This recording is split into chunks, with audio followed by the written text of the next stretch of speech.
I'm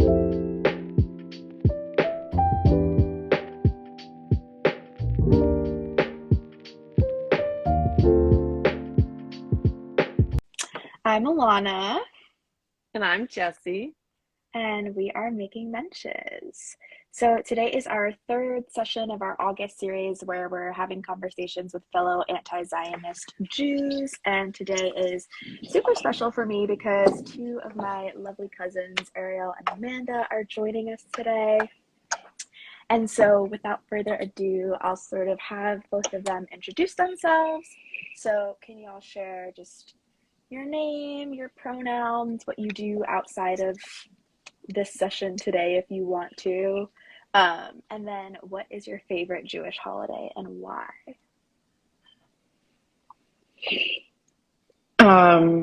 Yeah, age before beauty, I guess. My name is Arielle. I'm the oldest sister of the two sisters being interviewed. My pronouns are she, her. And I am a writer and a software engineer. And my favorite Jewish holiday, it's a cheesy choice, but Passover. I feel like it's ironically like the best food in my opinion. And um, yeah. Well, you do love gefilte fish, so I guess that checks out. Yes, yeah, I actually really do. My grandma makes a three-layer gefilte fish, and I am obsessed with it. So, um, I don't agree with that choice at all, but I respect it. My name's Amanda. I'm the younger sister. I use she, her pronouns. I am a journalist and about to be a graduate student. Um, and I think my favorite holiday is Rosh Hashanah, which is coming up actually, because I've always loved how it coincided with the fall and this sense of new beginnings and sweetness. So yeah, it's always been a really warm holiday to me. Yeah, I feel like I really slept on Rosh Hashanah growing up because it was like, oh, we have to like sit in temple forever. But as I've gotten older and like understood more about what's actually happening, I feel like I like it so much more now. So I love that. And I love that those two holidays, like, I feel like are the two holidays we normally get together as a family. Yeah, So true. Definitely part of it. Um, thanks, y'all. Jesse? Oh, Okay. Did we already answer? Oh, Do you both yeah, we can. identify as anti-Zionist Jews, or if not, Sorry, I wasn't trying to avoid the question. No, Oh, I totally forgot to ask that. Um, yeah, I would say that like my position has vacillated between like what is quote unquote called like liberal Zionism and what is called anti-Zionism. I think I lean towards anti-Zionism because I think ethically it prioritizes the lives of the marginalized people at stake. And um, I think, nationalism in general is kind of a scourge. So yeah, that's my position in some. But that being said, there's like plenty of politicians I support who, for various politically expedient reasons, consider themselves like liberal Zionists, and I won't write off a politician right away. I think just because I don't know, not to get like too political, but I think like yeah, that's just not something that's going to immediately shut me off because I think it is a version of Zionism that at least considers Palestinians humans. So it's a start. Um, yeah, yeah, Amanda. I kind of fall into the same spectrum. It's been a journey, which I'm sure we'll get into, but um, yeah, I also vacillate a bit in terms of the spectrum of liberal Zionism to anti-Zionism. Um, I do think that there, as Ariel said, there are politicians, individuals who are kind of within the framework of Zionism, pushing for a more full uh, kind of like reality. But at the same time, I also feel like more than anything, I think what describes my viewpoint has been this idea of like Doikayt, this like Yiddish word kind of expressing Hereness or diasporism, where it's like we don't need, like, anywhere that Jews are is home. Like homeland being more of about just diasporic notions of home and not kind of rooted in one nation state. So that's kind of a point of identity for me, I guess.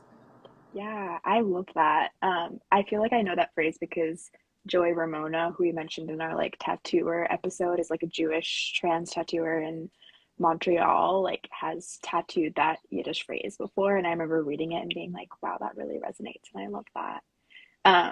I also just wanted to preface that I feel like we haven't had this conversation as like cousins before, maybe in passing, but not in any like fleshed out way. So it's also just cool to like hear y'all talk about what your positions actually are. And I'm really excited to hear what your journeys have been because I feel like we haven't been able to have that conversation just like one-on-one before.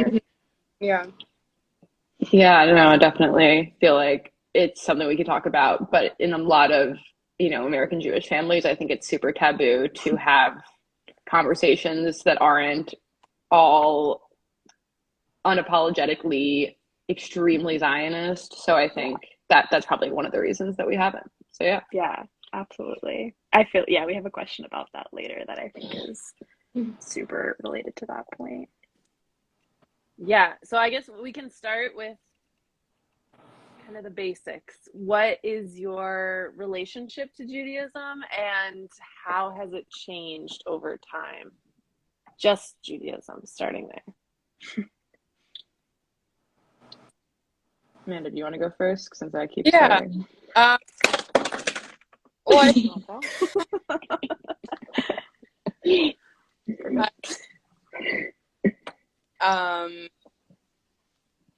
I think a lot of my relationship to Judaism is impacted by the context of my childhood and where I grew up. So Arielle and I grew up on Long Island in a very Jewish suburb, in a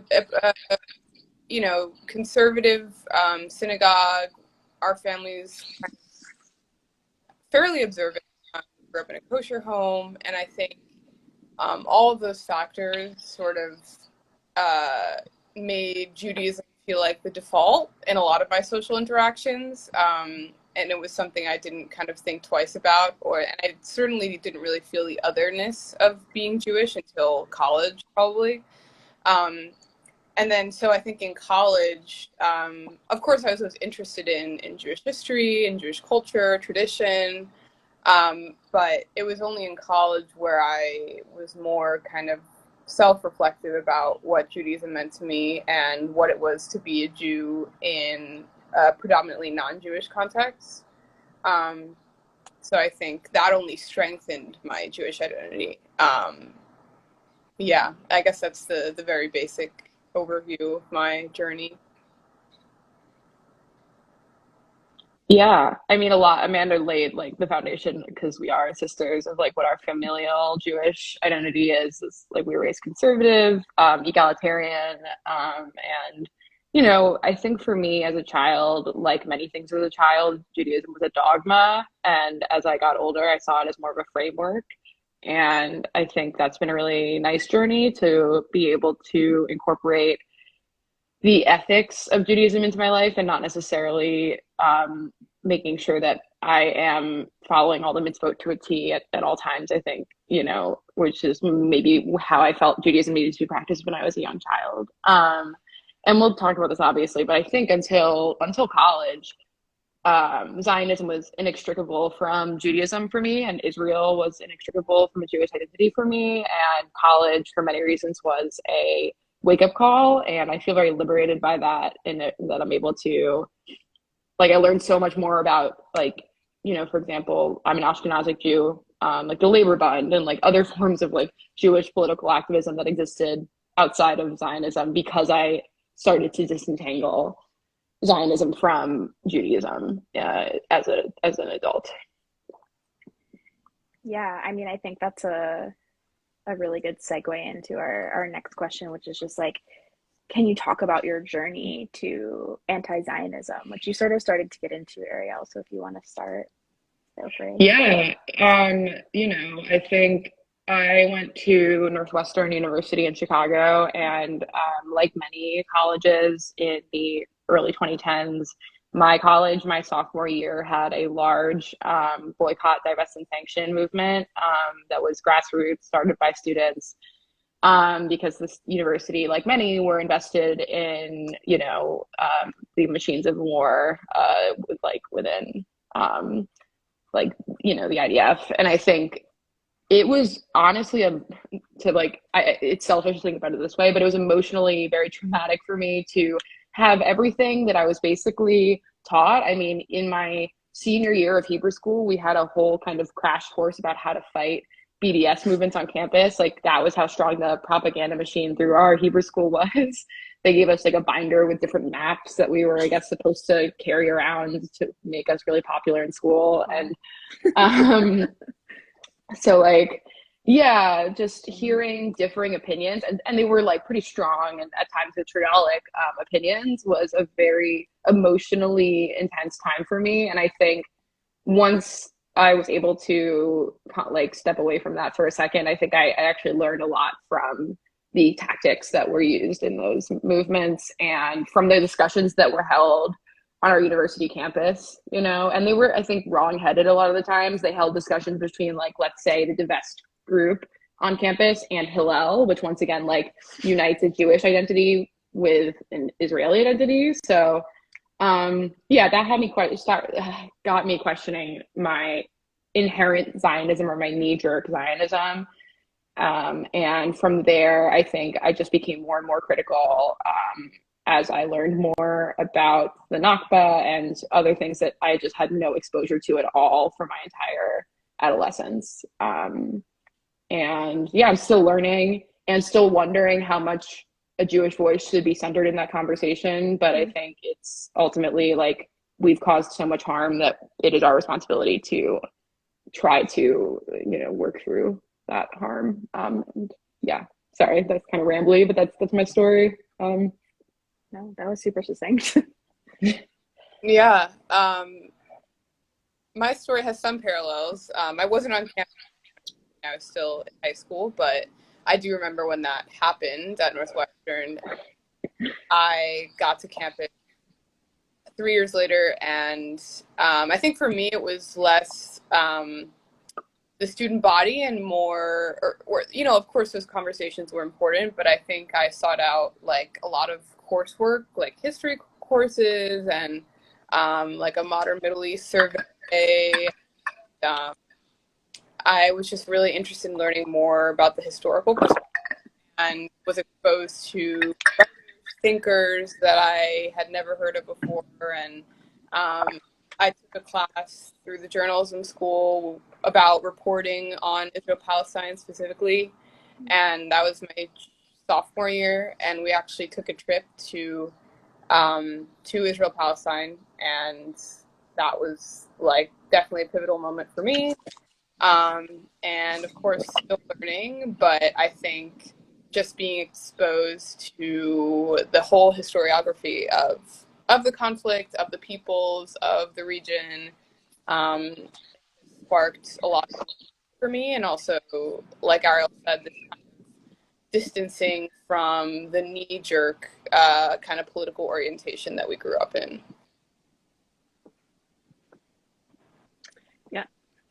Sorry. No, go ahead. Go ahead. No, this is I'm so excited for this because it's really rare to get three perspectives in one family on such a divisive issue, and I'm so curious. So please just cut me off whenever I'm talking. But I really appreciate both of you sharing your journeys to anti-Zionism, because I also think you're speaking for a lot of people who kind of grew up in a bit of a nutshell, just protected, this is Zionism and it's great, and then got to college and was what are these people saying? This is not what I knew. And it's really shocking. Arielle, you mentioned earlier how being part of a Jewish American family that really centers Zionism as part of Judaism. I'm curious how you balance being in, not just Arielle, this is for Amanda and Elana, but how you balance being in a white Jewish American family that emphasizes Zionism. How do you balance that with what you know as the truth of what's going on in Palestine? And that can mean like emotionally, that can mean logistically. I'm curious, like how is it being in this family that is pretty stuck on this one issue that you have kind of strayed from the formal position on?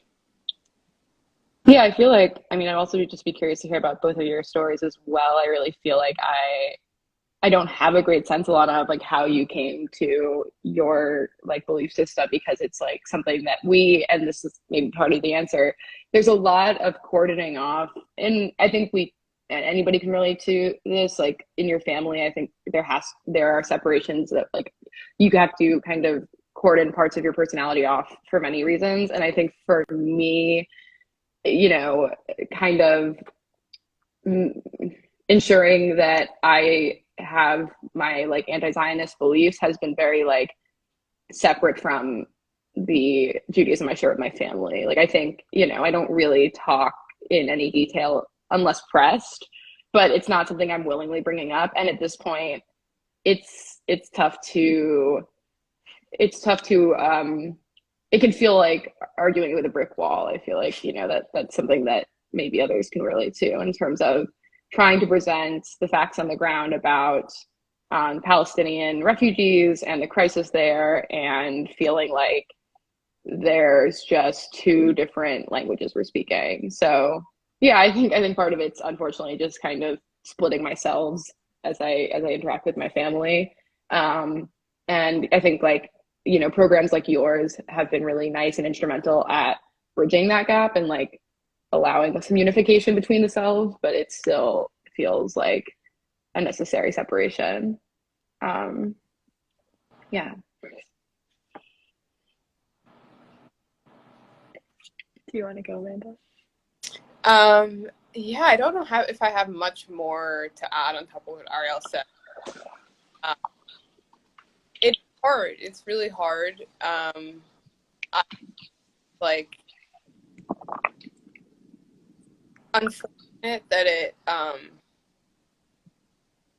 is such a kind of divisive. Like, we can't really have productive conversation around it without people getting really emotional, and I think often, as Arielle said, it just becomes about compartmentalizing a little bit, but that being said, I still think it's worth trying to bridge that gap. I don't know how best to go about that within my own family. Yeah. I mean, I wanted to like sort of address what you had asked earlier, Arielle, which is like, yeah, I feel like we've had very different paths within the same family, because you and Amanda grew up in a conservative temple in Long Island, which was just like in a part of Long Island that was so heavily Jewish, that I feel like even our like growing up experiences and our experiences with Judaism growing up, I guess, were so drastically different. Because I grew up Reform, I grew up in an area where I was definitely in the minority as a Jewish person, save like Kiryas Joel, but like that was very different from the type of Judaism that I was practicing and my family was practicing and my Jewish community was practicing. And so I think that like from a very early age, being Jewish felt more alienating than like comfortable. And so in a lot of ways, I feel like the Zionism or the Zionist propaganda that was fed to me was from more of a place of like safety or fear mongering, where it was very much like, you need to push back against hearing like any negative comments about Israel, because that's the only place that we're safe. And if someone says something negative about Israel, like that's another form of anti-Semitism, because we got a lot of education on like what is anti-Semitism and how to engage with it, because it was definitely something that was coming up a lot. And yeah, I feel like I really resonate with what you both said about sort of like that really drastic shift in information that was provided upon like going to a higher education institution. And I mean, I think that we're all privileged in that we went to like pretty liberal private institutions that were like gearing conversations in a certain way, or we had access to certain conversations. But like for a really long time, like hearing people say anything negative about Israel was like, I was immediately on defense, and I was immediately like, what are you talking about? You don't know what you're talking about. It immediately felt anti-Semitic, and I had just like had a really hard time separating that, honestly, until my junior year of college, when like finally like some friends that I had made studying abroad who were super radical like me were just sort of like, I think you should read some of this stuff, because like all the rest of your values are not aligning with like where you're at here. And like some of them were also Jewish, and I was like, okay. Because I feel like I had had those inklings, like sort of growing the first few years of college, like listening to people that I respected and like trusted sort of have differing opinions. And then I actually started reading, and I was like, okay, yeah, this actually doesn't make any sense. And then, yeah, obviously it escalated from there as I like read more and listened more, which I think is important. Mm-hmm.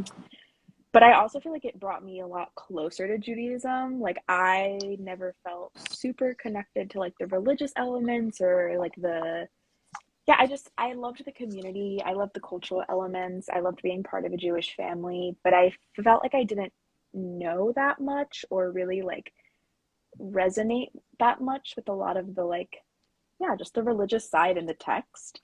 And so for me, I feel like sort of being able to like recognize how anti-Zionism intersects so much with Jewish values and ethics brought me so much closer to Judaism in a way that was like really important to me. And I feel like within our family, yeah, like what you both said is super real. And I feel like most Jewish American families, most white Jewish American families, like have a similar experience of Zionism being so central to the family dynamic and family conversation that pushing back against that is like, yeah, just incredibly taboo.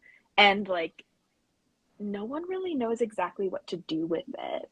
And I feel like I've tried to like sprinkle it into a few seders the last few years, because I was like tasked with leading some seders during pandemic times, and I used some Haggadahs that were like radical and, if not anti-Zionist, definitely pro-Palestinian, and like acknowledging the Palestinian, I don't know if they would have used the word genocide in the Haggadahs, but the genocide that is ongoing in Palestine. And there was surprisingly like little commentary during the seders, but there was a lot of commentary after the seders. And like as we came to like the next year, there was a lot of commentary around what Haggadahs we would and would not be using.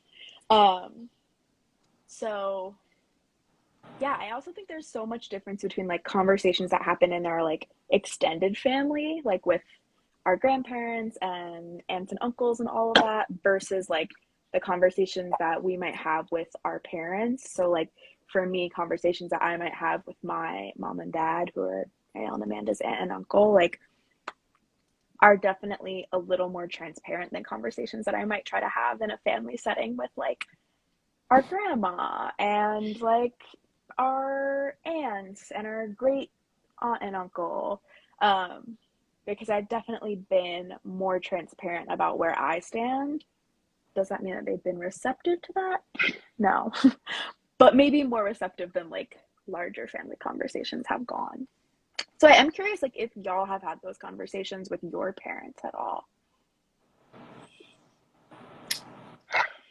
I definitely tried to have a lot of those conversations, especially after that trip I was telling you about earlier that I did with my class sophomore year, because I had been to, I had taken trips with family and also like a USY summer trip in high school to Israel, but um, it was always kind of the same, like, Jewish Zionism tourism context. And this trip with school, obviously there's still a learning agenda there, but like I had gone to cities I'd never been to and spoke with people I had never spoken with, just Palestinians, Israelis, young Israelis, older Palestinians, younger Palestinians, just like a whole spectrum of individuals. And I think I was trying to, after I got back, just like open up that conversation.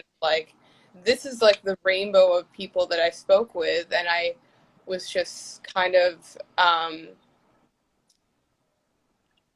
just so like, I had this spark of like wanting to learn more and also engage with my family about like, why didn't we know about any of this? Why didn't we have this perspective growing up?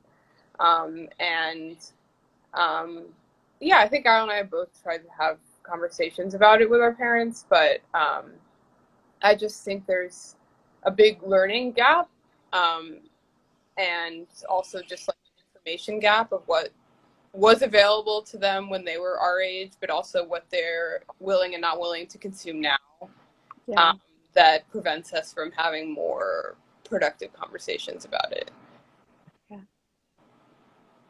Yeah, I think what Amanda said totally resonates. I mean, it's my parents as well. And I think like it's just a level of, I think there's a level of arrogance about the positions held at some level because of the political reality that they've been raised in, that Israel has become like a kind of militaristic superpower. I think they still want to play both sides, which can be frustrating, of both the underdog and the like the military might. I will say the times that I've tried to have kind of a side conversation about these issues that feels more pertinent immediately to my political reality is around American politicians such as Ilhan Omar or Bernie Sanders, or a number of politicians. I mean, there's that, AIPAC has been funneling millions of dollars against Jewish candidates just because they hold, anything besides, violently extremist Zionist positions. So I think, specifically talking to my parents, I feel like I feel like I can argue more ground sometimes when it comes to this person. Don't shut this person out 100% because of this one belief that they hold. And like this belief, it would be nice if I could take the next step and be like, actually, this belief is in concert with the beliefs that are like, that they hold about other things that you find ethical. But that feels like another conversation. I definitely think the anti-Zionism conversations I've tried to have with my parents are around, specifically why it's important to still support Black Lives Matter, even though to that, like, all they've heard about it is that it's an anti-Semitic, aka anti-Zionist organization. And so, it's more about trying to engage them on mostly American issues, frankly, that they can easily, I think, be persuaded against supporting than it has been about, specifically supporting Palestinian rights organizations, which, is only so effective. But yeah, that's been my experience, I think. Yeah. Yeah, I think that makes a lot of sense. I feel like that's where it comes up most frequently for me as well, like especially like you can support Black Lives Matter because it's not anti-Semitic, but this one platform that they have maybe doesn't align with your I love the Jason support in the comments. Yeah. Doesn't align with your beliefs. So I definitely resonate with that coming up. I was thinking about something else, but I totally forgot. I'm curious, like, how, because, like, honestly, I was unsure when I asked y'all to come talk with us if either of you would be open to it, just because genuinely I wasn't really sure what your comfort levels were with expressing your beliefs. So yeah, I mean, clearly you were comfortable enough to come and chat with us, which doesn't say a ton, like, not that many people listen to us talk, but, like, obviously says that you're comfortable enough to engage. But yeah, I'm curious, like how comfortable you are expressing your beliefs around this topic in different social circumstances. And I'm also curious like how they might have or might not have impacted your relationships with your loved ones, whether that be like friends or partners or family. Do you want to go first, Amanda, or I was just laughing before at the sad face that popped up on the live. Yeah, it makes me sad too to think about the ways that we're, prevented from congregating around commonalities because of our family. Anyway, I think I'm very, because I think almost because I feel like I have to be so cordoned off in order to maintain a respectable relationship with my family, I find that, like, that's Lindsay with a sad face. Amazing. I find that I am outspoken in my everyday life. Like I hide my family from my Instagram stories, and not like Instagram story activism means anything, but I think just like I do still have a lot of contact with people from college who are staunch Zionists, whether it's like because of their Judaism or not. So, I think I try to engage in these issues pretty actively, and I try to, when possible, participate in like JVP events in my area. I feel like because I feel so held back in my own family life, it's been really important for me to try to express this in my voting, obviously, and also in my like everyday life. And I think selfishly, because I was that girl who was like knee-jerk Zionist going into college and had such strong opinions, I feel like I have to work double time to learn to educate myself and also to like disseminate information. And also I'll just say that like anti-Zionist writers are just a lot better to read, like a lot better writers than a lot of the Zionist writers these days. So it's been a pleasure to educate myself as well. Yeah.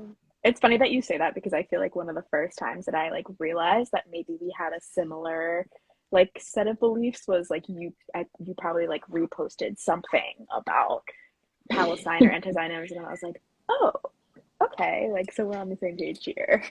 Yeah, no, that's who I do it for. I think, Instagram stories to be like, we're on the same side. Yeah.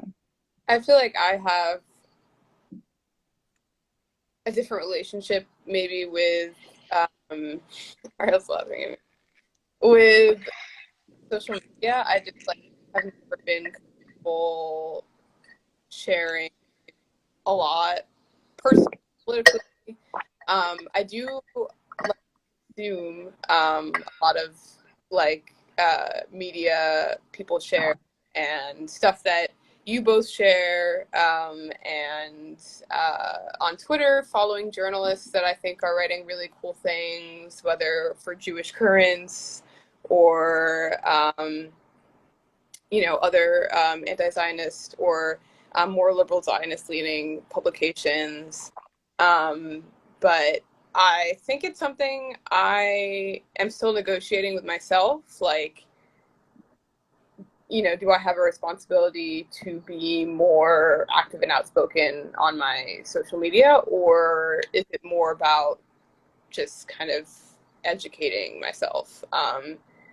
I think I'm just maybe a more hesitant disposition when it comes to posting and sharing, and that's better or worse. I just think it's my comfort level. So I tend to kind of use social media more as a place of learning than a place to kind of share.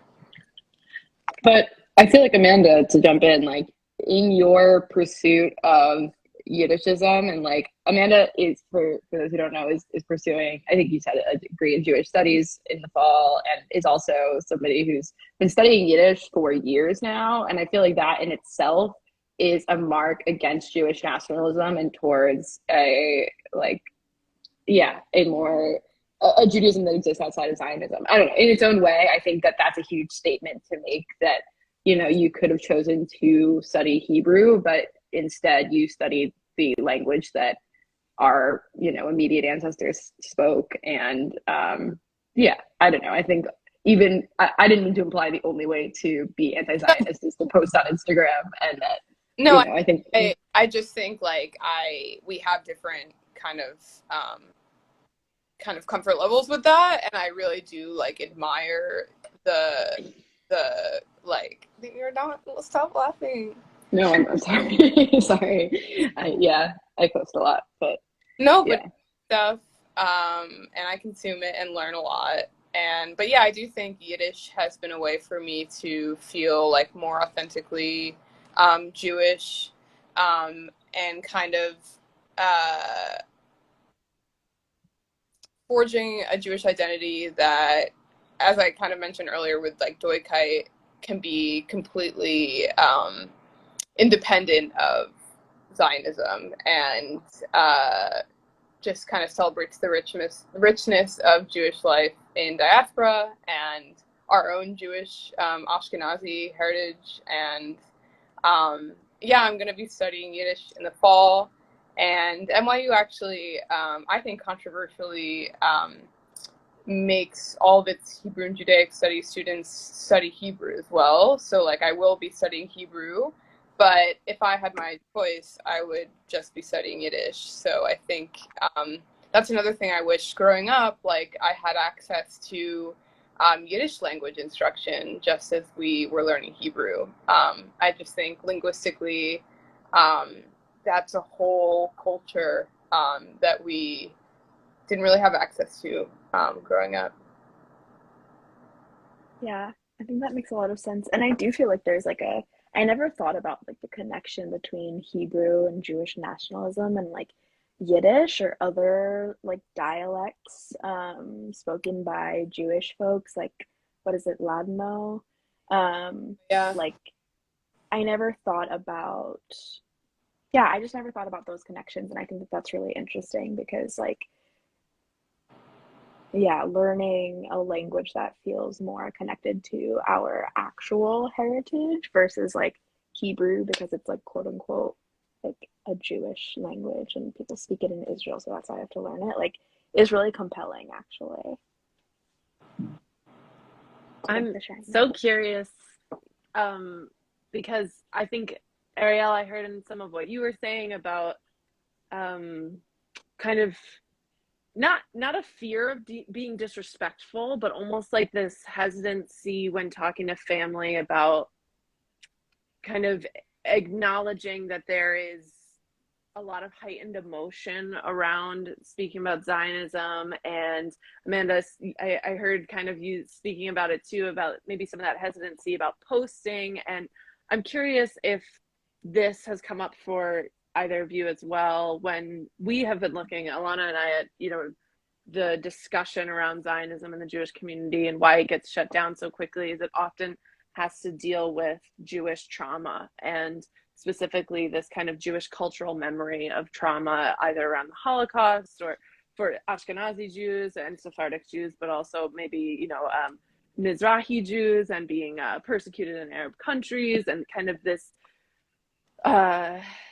creation of Israel as like the only safe place, quote unquote, for Jews, and how a lot of Israel's reputation is built on this, safety for Jews who have experienced generational trauma. And I'm curious if in your discussion with family or your own personal journey, you've come across generational trauma as a result of Judaism or the persecution of being, Jews in a place that was not welcoming to them. Has that shown up in your family at all? Or it's kind of a different reason that Zionism is so core to Judaism?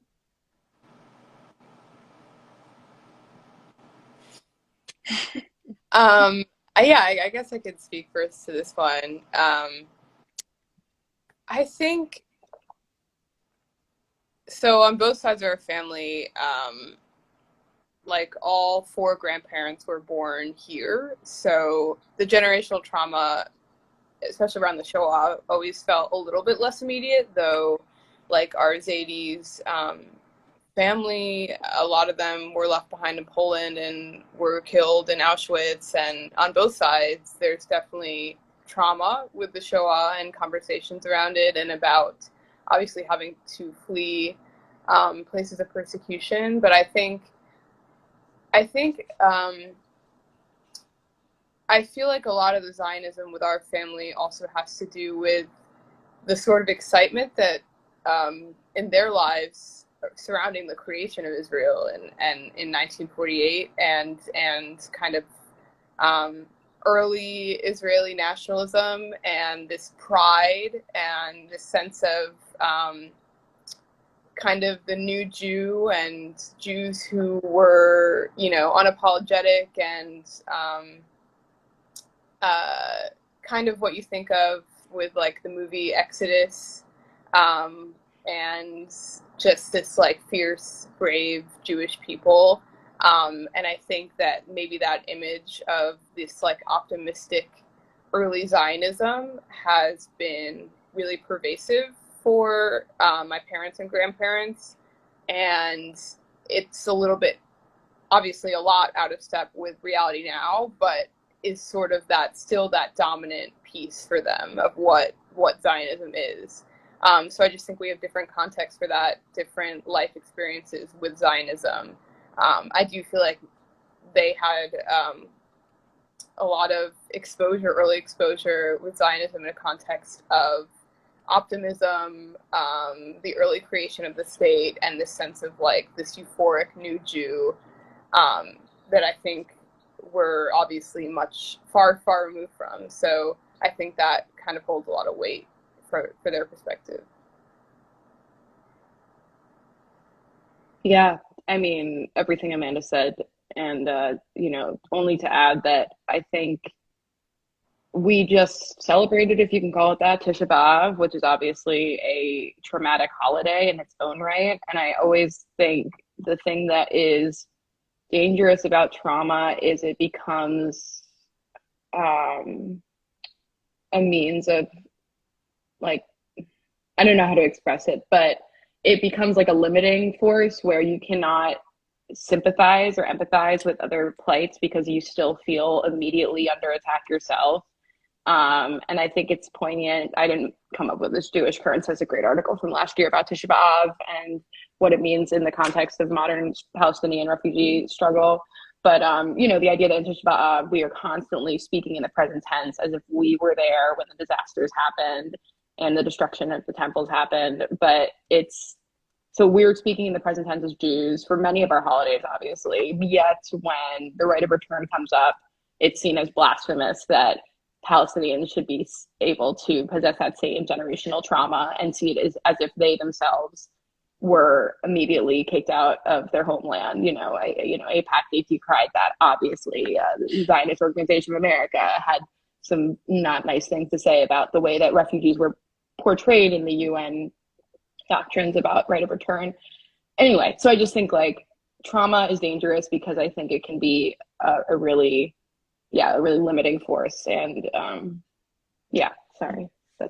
No, I think that's so important. I feel like that's something that we actually talked about last week with our guest Zohar, because Zohar, well, actually both of what you said reminded me of conversations we had with Zohar. Like, Amanda, what you said about like a lot of our family members witnessing this creation and being involved in like that exciting surge of new Judaism and Zionism was something we talked about with Zohar, just around like the people who were like settling what is Palestine were like young, radical, for their time, Jews. And like I really see that, especially with our Saba, who I think was like really wrapped up in that like young and energetic and like quote unquote radical for their time movement. And I think it's really, really hard to extract yourself from, just like the community and connectivity and passion that's associated with that. And I feel like, at least for me, our Saba is like so like one of the most like staunchly Zionist members of our family and is very open and outspoken about it. And I feel like me being anti-Zionist has like definitely like changed our relationship, because he was someone who's like very excited for me to like go to Israel and like feel like Israel's my home. And then when I was like, actually, because I had to ask him to like take down some articles that he had up from like when I visited Israel, and he was like really, really upset. And he was upset when I posted on Facebook, and I replied to some comment where he was like being incredibly, I don't even know the word, just incredibly xenophobic and horrific towards Ilhan Omar. And I remember I like commented, and he was like, reached out to my mom and was like, Elana's being anti-Semitic or something like that. It's just like, I was like, oh, okay. Like, we clearly can't talk about this. Yeah, and what you said, Arielle, like, I don't remember if it was Zohar or Evan, but someone made such a good point about just how, like, we can't allow our trauma to, like, keep us from living full and beautiful Jewish lives and, like, moving forward. You know, I think there's such a difference between, like, trauma that is ongoing. You know, like racism in America is not just relegated to chattel slavery. It's ongoing, as we see with mass incarceration and police brutality. But for Jews living in America, although we face anti-Semitism, and anti-Semitism is by no means like non-existent, and there are still hate crimes, like the very, like, it's not to the same extent of like genocidal action or like mass anti-Semitism, to the point that we are not, like, for the most part, able to walk through our lives and live our lives as Jewish people. And so, yeah, I think that like we have to like learn how to acknowledge and like hold so much love and pain and sadness around the Holocaust in our hearts and in our families, while also being able to acknowledge like how amazing and incredible it is that we still exist as Jewish families, and the fact that we can live and practice and move forward from that. So yeah, I was rambling, but yeah, I just thought both of those points were really important. And sort of with that in mind, we're almost gonna wrap up, but something that our conversation made me think of is like sort of twofold. Like, how can you see our family, like our extended family, engaging in these conversations moving forward? But more importantly, in my opinion, is like, what do you both think the next generation of our Jewish family looks like? You know, kind of big question. Yeah, no, I mean, these are really important to think about, and I feel like it's a fool's errand to continuously defer these conversations. Like, they will come up. I think that these conversations will take a very different tenor when, frankly, the mainstream Democratic Party becomes more staunchly anti-Zionist or liberal Zionist, however you want to put it, because I think right now, with some key exceptions, a lot of members of our family are, you know, lifelong Democrats, like many Jews who were just raised as Democrats. And I wonder if these conversations will come to a fore when more and more the mainstream Democratic Party supports, you know, just basic Palestinian rights. I mean, even, you know, Joe Biden, like, signing on to the Palestinians was seen. Oh, sorry, I know that my Wi-Fi cut out. But anyway, I think that'll be an interesting pivot in the tenor of, I wonder if it will cause some family members to, like, let's say, vote for a different political party, or if it will bring them into the fold and teach them that these are mainstream Jewish beliefs, they're not fringe, and that they are worth discussing and taking seriously, because often I feel like we are patronized too, or like seen as kind of like just a phase, you know, like yeah. And yeah, the future, I mean, I think it's beautiful that we still all care about putting forward a Jewish, like, raising our families in a Jewish tradition. I think it's almost sad that our families often, or at least our, you know, broader families, see it as like a failure if we're not Zionist, because I think it's a win that we feel so strongly about raising our families in a Jewish tradition. I am currently dating an anti-Zionist Jew, and, you know, I would hope that I would raise my kids in an anti-Zionist framework. It's really tough. I feel like it's going to be very tough to find Hebrew schools, summer camps, etc., that fit that framework. But, you know, I'm hoping that in the future, you know, folks like you and everyone here can help make those communities more resilient. And yeah, that's the long and short of it, I guess. Yeah, I feel similarly, and I'm really personally very excited about our generation in our family. Um, Even I'm in Park Slope, and we have cousins in the neighborhood who are definitely Zoomers, if not the next iteration, whatever that is. Gen Alpha. Gen Alpha. That's the next generation name. Yeah, oh my God.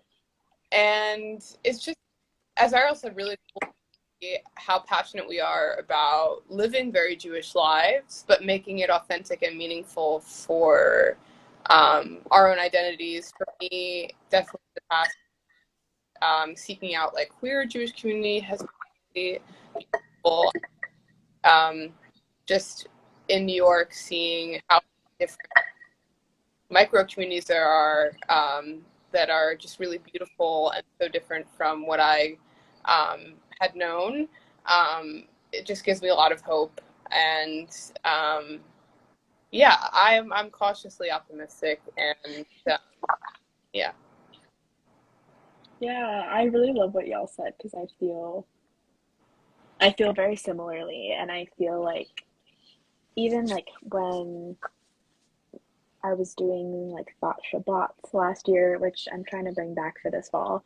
Like it was just so nice to have y'all there, and it really did feel like, yeah, I don't know, it's just nice to see that we can form our own Jewish traditions outside of our, you know, parents and grandparents and extended family, and like it's just, yeah, I don't know, I see that and I think about moving forward as a Jewish family and like being able to maintain our like familial connections and also practice Judaism in a way that like feels really good and beautiful for all of us. And that just feels like, yeah, I don't even think I'm cautiously optimistic. Like that makes me feel optimistic, and that makes me feel hopeful about what we can bring to the next generation of, you know, our family tree.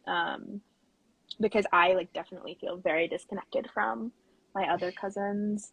And so, yeah, I don't know. It's just really nice to think about the fact that this is something we can all share together and usher in a new generation of our family that is that much more like liberatory and like, yeah, compassionate and Jewish still. Wow, I'm in awe. Sorry, I'm so grateful for all of your vulnerability, all of your individual vulnerability, and sharing your family experience. That's something I don't think actually happens that often in Jewish circles, where we share like this happened because of this, and this is how I feel, and this is how I reacted, like to this shared family system. So thank you so much. Before we close, I was wondering if you would like to share, they can be separate or if you have decided on one together, but one myth you would like to share that to dispel about anti-Zionism. So something that people believe about anti-Zionism that is not true. And then one affirmation you'd like to leave for fellow Jewish anti-Zionists. Y'all can answer both or either. Yeah. Yeah, I don't know if we discussed in tandem, so I think we can go individually.